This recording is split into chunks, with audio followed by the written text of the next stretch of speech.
زه چې د اوبو راوړم نو دلته یو لار راوتې ده دلته نږدې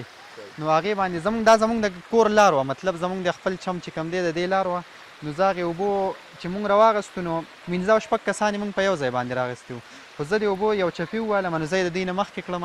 زه چې کله د دوی نه مخکې کړم نو زه د هغه غټ خول ته راتاو شوم د هغه غټ خول ته چې زه راتاو شوم ما ته بیا دا پته ونه لګېده چې زما مور دلته منې شوې دي نږدې خو زه یې تقریبا څه 2 کیلومتره پورې وړم تاسو ته به هغه ونې ښکاري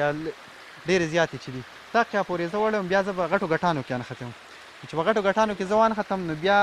د اوبه زما نه یو بل سایډ ته واوړېدې کله چې یو بل سایډ ته واوړېدې نو بیا زه چې پاڅېدم د خپل تره کره لاړم تره کره مې چې لاړم نو هلته هغوی راله کپړې مپړې راکړې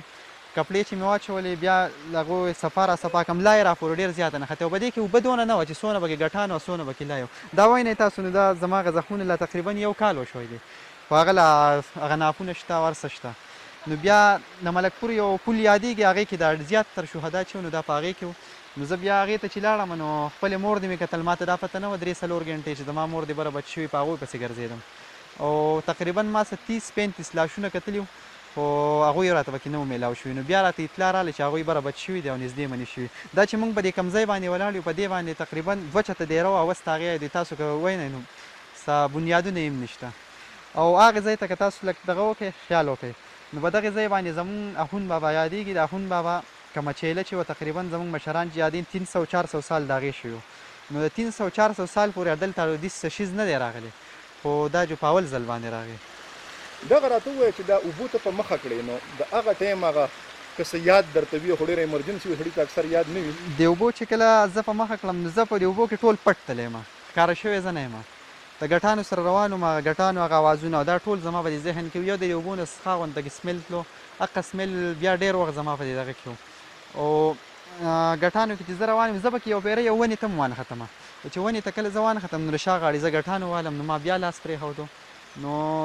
تقریبا 100% کې زما 1% هم دغه یقین نه و چې زه به بچ شم خو بس د خدای ته چې څه منظور یې چې هغه وشي او په دغه ټیم کې در سره دا غم و چې لکه شاته مې نور کور والا و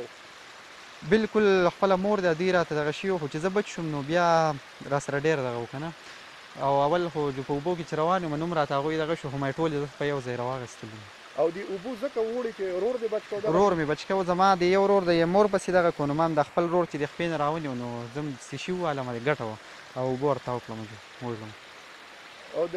خپلو خپلوانو کې د څو کسان مړه دي یا ملګري یا داسې زموږ خپله فیملی کې چې دي نو 9 کسان شهیدان شوي دي په دې کې مې ترونه او د تره فیملی مې وه او بابا مې وکړو او ملګري نور کلیواله داسې کلیواله خو جو ټول جو زموږ دا کلی چې دی نو دا یو وړوکی کلی او دا ټول زموږ خپل کسان دي مطلب ټول یو بل کې رشتې شوي دي او ټول یو کلی دی یو خاندان دی نو چې کله راووتې نو څه احساس دی کوه هغه ټایم کې چې ته بچ شوې که نه لکه سړي بالکل ګمان نه وي چې زه به بچ شم او چې بچ شوې نو څه احساس دی کوه یو خو چې زه بچ شوم زه چې د اوبو نه راووتم نو اکثره به چې مونږ د موږ یا دا کتل نو به دې کې به تیاره شان وه هغه شانتې تیاره وه او هغه شانتې صورتحال و نه به د ما یو کس هم نه دی لیدلی خو چې خپل تره کور ته تلم نو هلته یو هلک و هغه ته مې اواز وکړو اول خو به ما سر ګرځېدو تللی نه شوم هلته چې مې اواز وکړو نو هغه رامنډې کړې او بس چې لاس نه یې ونیوم او هلته یې بوستم خو تاثرات خو بس دا ما اول خو راته دونه پته نه وه چې زمونږ ټول کلی وړی دی خو خپله مور او اتره او دوه وروڼه چې دا خو زما د مخکې چې دغه شي دوی مې لیدلي نو هغوی را سره ډېر دغه او د هغې هغه نفسیاتي اثر تر څونه وخته پورې و یاره خو